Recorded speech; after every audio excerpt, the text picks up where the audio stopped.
नमस्कार। आज आप यहाँ पे राजघाट पे देख रहे हैं एक आयोजन हो रहा है जिसमें बनारस के नामचीन 6 फोटोग्राफरों का काम यहाँ पे है। हम सबसे पहले नारायण द्रविड़ सर के पास आए हुए हैं और नारायण द्रविड़ सर बताएंगे इस कार्यक्रम की क्या औचित्यता है और अपने वर्क के बारे में कुछ बात बताएंगे। धन्यवाद विनय रावल जी। देखिए, ये एक बड़ी अच्छी बात है कि राजघाट के पास में इस कार्यक्रम का आयोजन किया गया है। अगर आप काशी का इतिहास पढ़ेंगे तो आप ये समझ जाएंगे कि काशी नगरी जो है पहले राजघाट की तरफ ही थी। इसका नाम राजघाट इसीलिए पड़ा है कि वहाँ पर जो राजाओं की जो है यहीं पर उनके कार्यक्षेत्र रहे हैं और यहाँ खुदाई में उस समय के प्राचीन जो है ध्वंसावशेष वगैरह जो भी कह लीजिए आप मिले हैं, इसलिए इस स्थान का बहुत बहुत महत्व है। तो राजघाट में इसके करने के पीछे जो चीज़ है वो यही है कि काशी की उस प्राचीनता से हम अपने आप को जोड़ें, इस आयोजन को जोड़ें।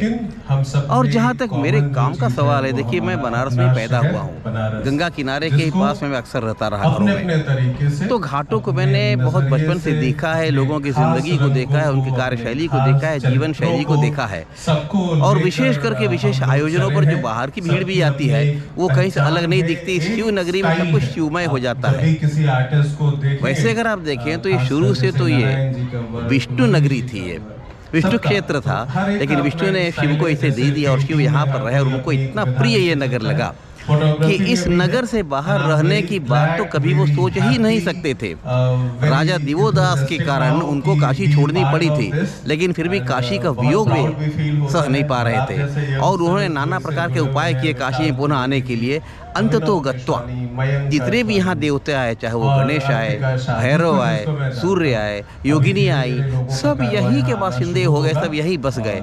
आखिर में विष्णु भगवान ने ऐसा प्रयास किया कि जिसकी वजह से दिवोदास ने काशी को छोड़ने का मन बना लिया और पुनः शिव को ये काशी प्राप्त हो गई। तो यहाँ का जो है कंकड़ कंकड़ शिव शंकर है। तो ऐसे भूमि में जितनी प्रकार की आप एक्टिविटीज़ देखें ज़्यादातर तो धार्मिक होती हैं। और यहाँ के मकानों की भी अगर खासियत आप देखेंगे तो रंग बिरंगे दरवाजे, रंग बिरंगे हैं। यहाँ पर जितने भी आयोजन घर में हुआ करते रहे, जिसको आप कह सकते हैं कि शुभ आयोजन, शुभ मांगलिक कार्य वगैरह, तो घरों की दीवारों पर अक्सर आप देखेंगे जो सिपाही बनते रहे, ऊपर गणेश जी बनते रहे, मछली लिए महिला बनती थी, कहीं हाथी कहीं घुड़सवार, इस प्रकार की चीज़ों से उसको चित्रमय किया जाता था, रंगीन किया जाता था।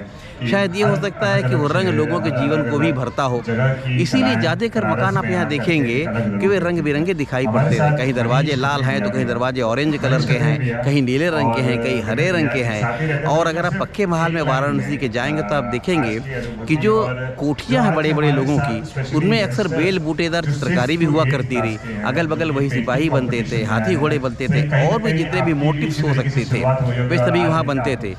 इन सभी को जिंदगी के साथ में कैद करना ये मुझे बहुत ही अच्छा लगता था और मैं वही करता रहा हूँ। घाटों पर भी अगर आप देखें तो रंग हमें कई जगह दिखाई पड़ता है। गंगा का रंग, धोती या पीताम्बर का रंग, महिलाओं के कपड़ों का रंग, तो चारों तरफ रंग तो हमें दिखाई पड़ता है। रंग के साथ में उनके चेहरे पर जो एक आस्था होती है, एक जो उल्लास होता है, ये जो है बहुत बड़ी चीज़ है काशी की।